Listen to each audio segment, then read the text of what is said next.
Google's Pixel 6 series has me rather hooked. While I have other smartphones, including some impressive foldable phones, I find it hard to remove my SIM from Google's latest flagships. While the hardware may be unique in comparison to other manufacturers, there's just something about the Pixel experience that draws me in. Recently, I dropped a video on the Google Pixel 6 noting I returned my Pixel 6 Pro. Well, fast forward a few days, I upgraded our oldest two kids to the Google Pixel 6, giving my Pixel 6 free from T-Mobile with trade-in from that video to one of my kids, acquiring an open box Coral model for the other kid. While they're both using the Pixel 6 and loving it coming from their previous iPhones, I decided I quite missed the Pixel, so I picked up another Pixel 6 Pro.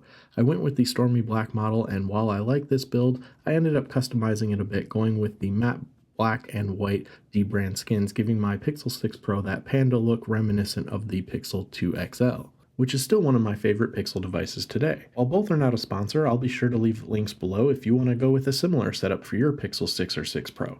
Applying the matte white skin with the matte black logo, followed by the matte black camera array skin, I'm quite happy with this look. The Spigen Ultra Hybrid Matte Black Clear case not only offers solid protection, but adds to this overall aesthetic. Throwing a case on the Pixel 6 Pro makes the curved display more tolerable for me, as I'm still not a fan of these curved displays, but with the case, it feels significantly better in the hand. I highly recommend this case if you're looking for a solid Spigen case for your Pixel 6 or 6 Pro. It's not only sleek, smooth, and under $30 depending on where you buy, it offers nice raised edges, providing much needed protection for the display. I also noticed it's a rather tight-fitting case, sealing in the phone well all around the device, ensuring little to no dirt, dust, etc. sneaks in under the case, a feature not often noted with these cases. The power button is very clicky while the volume rocker is tactile, and both are very easy to locate versus going caseless, as Google positions these buttons rather high on their devices. There's also even more reduction in rocking when laying the device flat.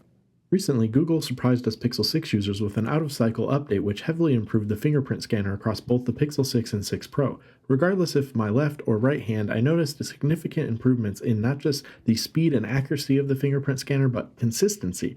It's a night and day difference for me coming from the scanner at launch. I applaud Google for dropping this incognito update before December's larger anticipated updates coming to the Pixel within their standard update cycle. My kids even noted how much smoother the scanner was on their Pixel 6s.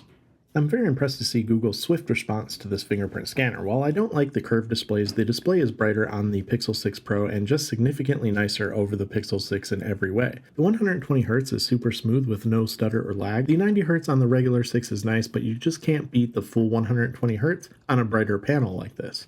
It's a very immersive display. Watching content not only looks good in all lighting or viewing angles, but the speakers on the Pixel 6 Pro pack a punch and present a distinct difference compared to the Pixel 6. You get a more deep, richer surround sound experience with both that bottom firing speaker and the top front-facing speaker. Just overall, the sound is very impressive on the Pixel 6 Pro, and it's a night and day difference from the Pixel 6. Wireless charging and reverse charging on the Pixel 6 Pro is fast. Charging via USB-C is also fast, which is great since battery-wise, I'm averaging 5 to 6 hours over the last few days. That's not the greatest battery performance, but it lasts me most of the day with quite heavy usage, so I can't complain. Performance overall has been solid though from Tensor's chip, but I do have to note again, the Pixel 6 Pro still gets warm similar to the Pixel 6. There's a lot to love about the Pixel 6 Pro. It's feature-packed in its large form factor. Other similar features to the Pixel 6 I leverage often, of course, is the recording app, which I've used to actually script this video.